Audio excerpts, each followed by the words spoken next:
Halo para petani walet, kembali bersama saya Ipong di channel Owen Pandehen. Kita melanjut pembahasan tentang suhu dan kelembapan pada sebuah RBW, baik menggunakan ventilasi sedikit maupun menggunakan ventilasi banyak. Pada struktur gedung dengan dinding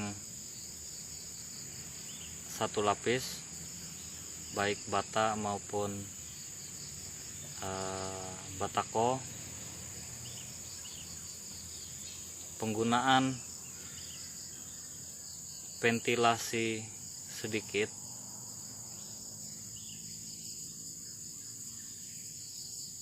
maupun penggunaan ventilasi banyak. Pada penggunaan ventilasi sedikit, seperti kawan-kawan konsultan lain mengatakan bahwa dengan ventilasi sedikit artinya kita mengurangi pergerakan udara.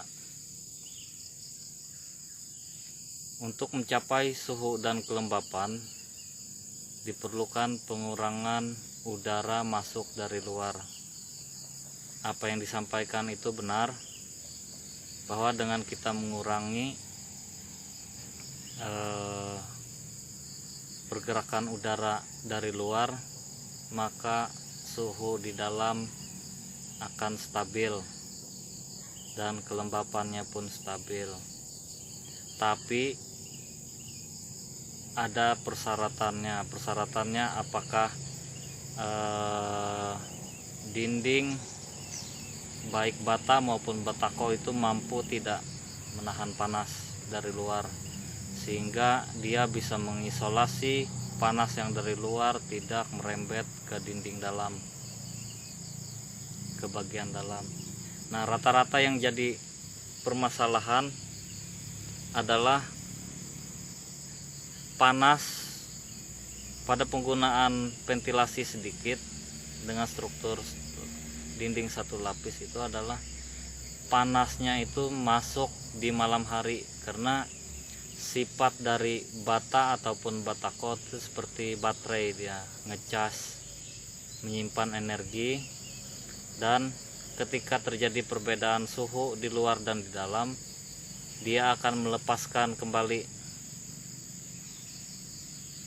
Jadi ketika suhu di luar itu sudah dingin, nah dia melepaskan keluar dan ke dalam. Nah, ini yang jadi permasalahan, bahwa gedung kita akan terjadi panas di malam hari. Ini adalah salah satu permasalahan gedung dengan dinding lapis satu, baik bata maupun batako. Dia mengalami pelepasan panas itu di malam hari. Itu adalah kelemahan ventilasi banyak, apalagi dengan kita void kecil, itu akan terjadi jebakan-jebakan panas. Jadi sifatnya ada dua. Ketika suhu bisa kita pertahankan, itu baik, dia bisa mempertahankan suhu stabil, kelembapan stabil. Tetapi ketika terjadi kebocoran panas, itu akan menjadi jebakan juga. Nah, itu kelemahan pada dinding lapis satu, baik bata maupun batako. Walaupun sudah terjadi perbaikan kualitas dinding, baik melalui pelamir maupun pengecatan anti panas.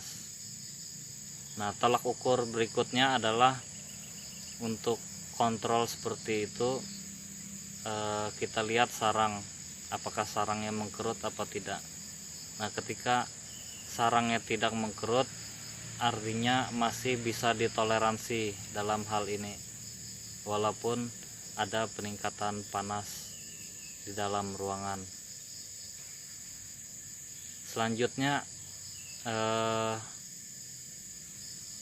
yang ideal untuk ventilasi sedikit itu untuk dinding berlapis banyak, contohnya pada bata ataupun batako, dindingnya bisa, struktur gedungnya bisa 2 lapis atau 3 lapis. Itu akan lebih menjamin untuk kestabilan suhu dan kelembapan menggunakan ventilasi sedikit. Nah, begitu juga dengan struktur kayu. Struktur kayu itu kan ada seng luarnya atau asbes, ataupun ada juga kayu. Nah, umumnya sekarang struktur gedung bangunan kayu itu rata-rata sekarang berlapis banyak ya. Di luarnya seng, ada gabus atau styrofoam, kembali lagi ada menggunakan aluminium foil dan dilapisi dengan papan kayu pada bagian dalam ataupun kalsibot. Nah, untuk penggunaan ventilasinya itu bisa menggunakan ventilasi sedikit,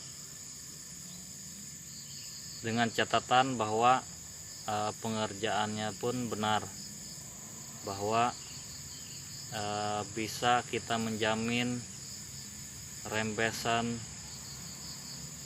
hawa panas itu tidak memasuki di dalam gedung.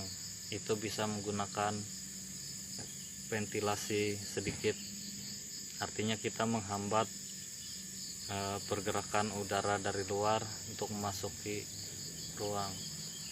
Dan kuncinya lagi adalah untuk suhu 26 sampai dengan 28 derajat itu tidak membutuhkan pergerakan udara yang banyak. Artinya di 26 sampai 28 derajat disitulah zona kenyamanan termal atau zona kenyamanan penghawaan, baik suhu dan kelembapan semuanya tercapai.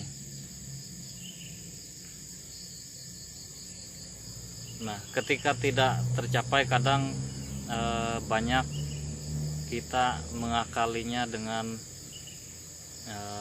penambahan pengabut, penambahan menggunakan mesin RO, menggunakan sprayer, sprinkle, ataupun kolam untuk meningkatkan kelembapan pada RBW kita. Nah, untuk penggunaan ventilasi banyak, sebenarnya penggunaan ini bebas, baik dinding berlapis 1, 2 maupun 3. Kelebihannya dia pergerakan udara lebih banyak. Nah, kelemahannya ventilasi banyak itu dengan pergerakan udara yang lebih banyak di dalam gedung RBW kita, kelemahannya adalah cepat kehilangan kelembapan di dalam ruangan.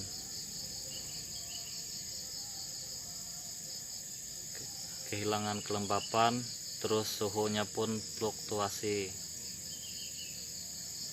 Itu kelemahannya. Nah, kelebihannya tadi saya tambahkan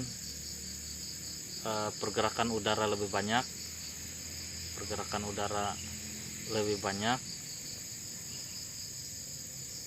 dan tidak mudahnya terkurung udara panas.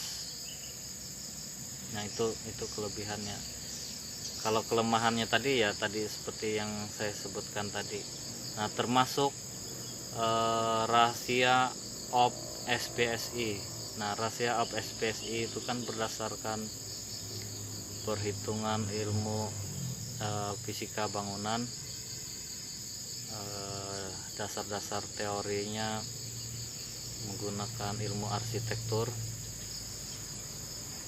Kalau pada manusia itu penggunaannya bukaan 5%. Nah, kalau untuk RBW itu kembali ke sang desainernya, dia menggunakan berapa persentasenya. Nah, pada intinya itu menggunakan membutuhkan sirkulasi udara yang banyak di dalam gedung. Nah, tapi dia untuk menutupi kelemahannya dia menggunakan alat pengembun, baik sprinkle ataupun semacamnya lah, alat pengembun untuk menutupi kelemahannya. Jadi dia gedungnya ketergantungan secara mekanik. Oke, demikian penjelasan saya. Kalau ada kekurangan silahkan pertanyakan dalam kolom komentar. Semoga saya bisa membantu menjawabnya untuk lebih detail kembali. Oke, sampai bertemu kembali pada video-video berikutnya. Sampai jumpa.